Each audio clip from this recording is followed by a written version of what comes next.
வணக்கம். ரீசனிங்ல one more questions பார்ப்போம். ஸ்டேட்மெண்ட் கொடுத்துருக்காங்க, கன்க்ளூஷன் கொடுத்துருக்காங்க. ஸ்டேட்மெண்ட் பார்ப்போம். All bats are rats. All bats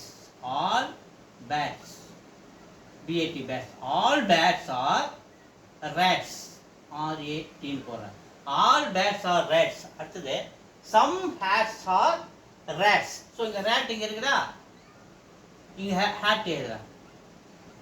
இதில் சம் ஹேட்ஸ், இதில் இருக்கிற கொஞ்சம் ஹேட்ஸ் ரேட்ஸ்ன்னு சொல்கிறாங்க. அப்போ சம் ஹேட்ஸ் ஆர் ரேட்ஸ்.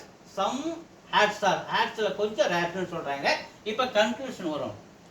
ஒன்று, சம் ஹேட்ஸ் ஆர் பேட்ஸ். பாருங்க, சம் ஹேட்ஸ் இங்கே இருக்கு, பேட்ஸ் இங்கே இருக்கு, ரெண்டும் டச்சே இல்லை. அப்போ இது கன்க்ளூஷன் 1 நாட் ஃபாலோ. ரெண்டுக்கு வரேன். All rats are bats. Rat இங்கே இருக்கு, all rats are bats wrong. ஏன்னா ஆல் பேட்ஸ் தான் ரேட்ஸ் இல்லையா. அப்போ இந்த லைன் ராங். அது மட்டும் என்ன சொல்கிறாங்க, ஆஸ் வெல் அஸ் ஹேட்ஸ், அதுவும் கிடையாது. அதனால் கன்க்ளூஷன் 2வும் நாட் ஃபாலோ.